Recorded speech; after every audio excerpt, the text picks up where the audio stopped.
Hi Mark, my name is Irene Chen Jing. My student number is SO441023. I am a sophomore at NCUE. The title of the speech is Adam Galinsky, How to Speak Up for Yourself. Speaking up is hard to do. I understood the true meaning of this phrase exactly 1 month ago. When my wife and I became new parents, it was an amazing moment. It was exhilarating and elating, but it was also scary and terrifying. And it got particularly terrifying when we got home from the hospital, and we were unsure whether our little baby boy was getting enough nutrients from breastfeeding, and we wanted to call our pediatrician. But we also didn't want to make a bad first impression or come across as a crazy, neurotic parent. So we worried, and we waited. When we got to the doctor's office the next day, she immediately gave him formula because he was pretty dehydrated. Our son is fine now, and our doctor has reassured us we can always contact her. But in that moment, I should have spoken up, but I didn't. But sometimes we speak up when we shouldn't. And I learned that over 10 years ago when I let my twin brother down. My twin brother is a documentary filmmaker, and for one of his first films, he got an offer from a distribution company. He was excited, and he was inclined to accept the offer. But as a negotiations researcher, I insisted him make a counter offer, and I helped him craft the perfect one. And it was perfect. It was perfectly insulting. The company was so offended. They literally withdrew the offer and my brother was left with nothing. And I've asked people all over the world about this dilemma of speaking up. When they can assert themselves, when they can push their interests, when they can express an opinion, when they can make an ambitious ask. And the range of stories are varied and diverse, but they also make up a universal tapestry. Can I correct my boss when they make a mistake? Can I confront my coworker who keeps stepping on my toes? Can I challenge my friend's insensitive joke? Can I tell the person I love the most my deepest insecurities? And through these experiences, I've come to recognize that each of us has something called a range of acceptable behavior. Now, sometimes we're too strong. We push ourselves too much. That's what happened with my brother. Even making an offer was outside his range of acceptable behavior. But sometimes we're too weak. That's what happened with my wife and I. And this range of acceptable behaviors, when we stay within our range, we're rewarded. When we step outside that range, we get punished in a variety of ways. We get dismissed or demeaned or even ostracized. Or we lose that race of that promotion or that deal. Now, the first thing we need to know is, what is my range? But the key thing is, our range isn't fixed. It's actually pretty dynamic. It expands and it narrows based on the context. And there's one thing that determines that range more than anything else, and that's your power. Your power determines your range. What is power? Power comes in lots of forms. In negotiations, it comes in the form of alternatives. So my brother had no alternatives. He lacked power. The company had lots of alternatives. They had power. Sometimes it's being new to a country, like an immigrant, or new to an organization, or new to an experience, like my wife and I as new parents. Sometimes it's at work, where someone's the boss and someone's the subordinate. Sometimes it's in relationships, where one person's more invested than the other person. And the key thing is that when we have lots of power, our range is very wide. We have a lot of leeway in how to behave.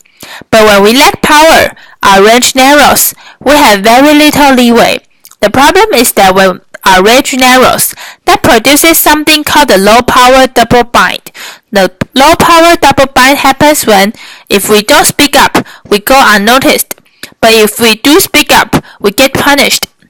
Now, many of you have heard the phrase the double bind and connected it with one thing, and that's gender. The gender double bind is women who don't speak up go unnoticed, and women who do speak up get punished. And the key thing is that women have the same need as men to speak up, but they have barriers to doing so. But what my research has shown over the last 2 decades is that what looks like a gender difference is not really a gender double bind. It's really a low power double bind, and what looks like a gender difference are really often just power differences in disguise.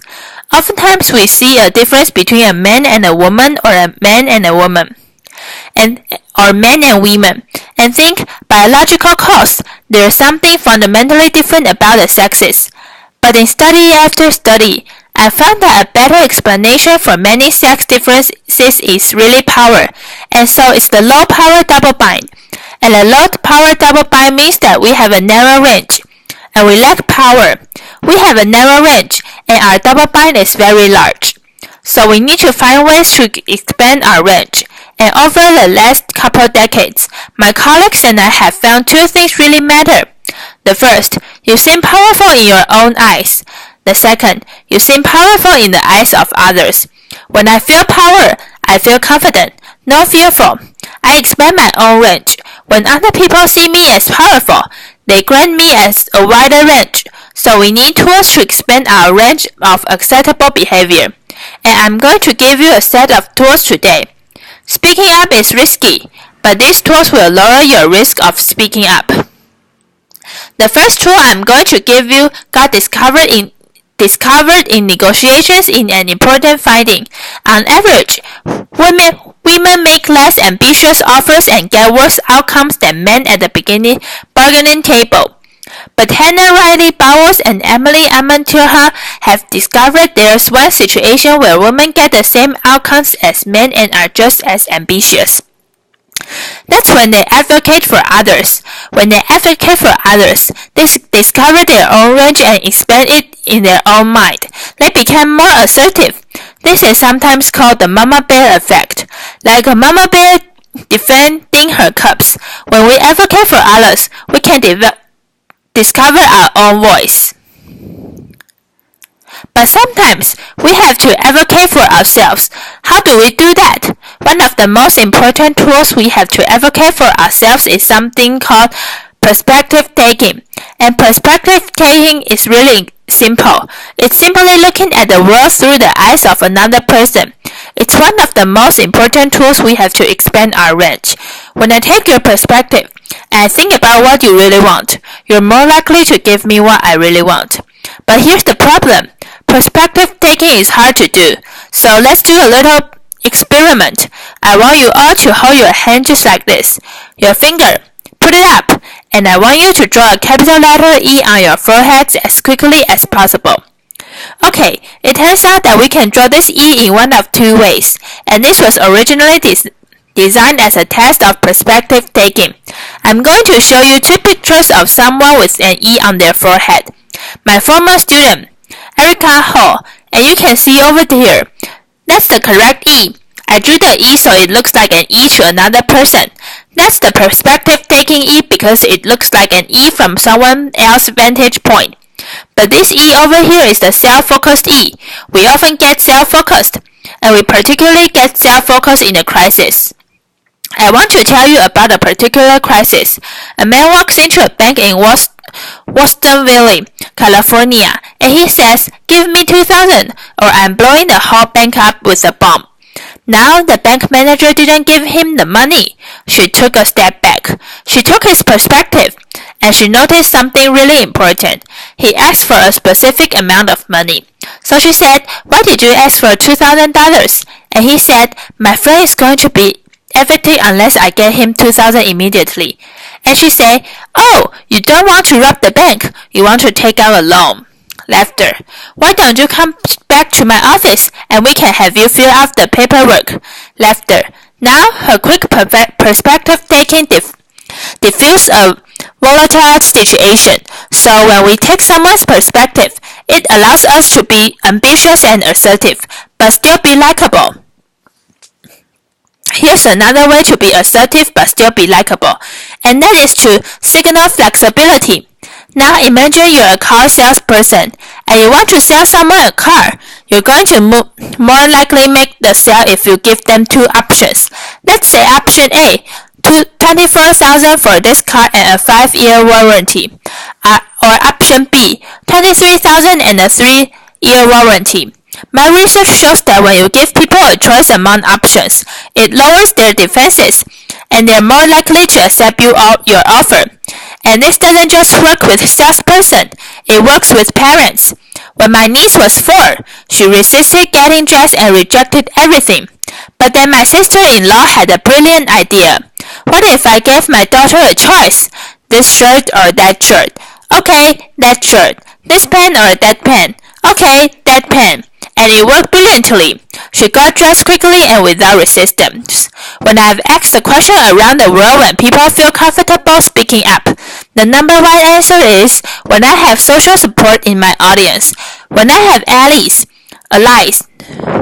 So we want to get allies on our side. How do we do that? Well, one of the ways is be a mama bear. When we advocate for others, we expand our range in our own eye and the eyes for others. But we also earn strong allies. Another way we can earn strong allies, especially in high places, is by asking other people for advice. When we ask others for advice, they like us because we flatter them, and we're expressing humility. And this really works to solve another double bind, and that's the self-promotion double bind. The self-promotion double bind is that if we don't advertise our accomplishments, no one notices, and if we do, we're not likable. But if we ask for advice about one of our accomplishments, we are able to be competent in their eyes but also be likable. And this is so powerful it even works when you see it coming. There have been multiple times in life when I have been forewarned that a low-power person has been given the advice to come ask me for advice. I want you to notice 3 things about this. First, I knew they were going to come ask me for advice. 2, I've actually done research on the strategic benefits of asking for advice. And 3, it still worked. I took their perspective. I became more invested in their cause. I became more committed to them because they asked for advice. Now, another time we feel more confident speaking up is when we have expertise. Expertise gives us credibility. When we have high power, we already have credibility. We only need good evidence. When we lack power, we don't have the credibility. We need excellent evidence. And one of the ways we can come across as an expert is by tapping into our passion. I want everyone in the next few days to go up to friends and theirs and just say to them, I want you to describe a passion of yours to me. I've had people to do this all over the world and I ask them, what did you notice about the other person when they describe their passion? And the answers are always the same. Their eyes lit up and got big. They smell a big beaming smile. They used their hands all over. I had to duck because their hands were coming at me. They talked quickly with a little higher pitch. Laughter. They leaned in as if telling me a secret. And then I said to them, what happened to you as you listened to their passion? They said, my eyes lit up. I smiled. I leaned in. When we tap into our passion, we give ourselves the courage in our own eyes to speak up, but we also get the permission from others to speak up. Tapping into our passion even works when we come across as too weak. Both men and women get punished at work when they shed tears. But Lizzie Wolfe has shown that when we frame our strong emotion as passion, the condemnation of our crying disappears for both men and women. I want to end with a few words from my late father that he spoke at my twin brother's wedding. Here's a picture of us. My dad was a psychologist like me, but his real love and his real passion was cinema, like my brother, and so he wrote a speech for my brother's wedding about the roles we play in the human comedy. And he said, the lighter your touch, the better you become at improving and enriching your performance. Those who embrace their roles and work to improve their performance grow, change and expand the shelf. Play it well, and your days will be mostly joyful. What What my dad was saying is that we've all been assigned ranges and roles in this world, but he was also saying the essence of this talk. Those roles and ranges are constantly expanding and evolving. So when the scene calls for it, be a ferocious mama bear and a humble advice seeker, have excellent evidence and strong allies. Be a passionate perspective talker, and if you use those tools, and each and every one of you can use these tools, you will expand your range of acceptable behavior, and your days will be mostly joyful. Thank you. Applause.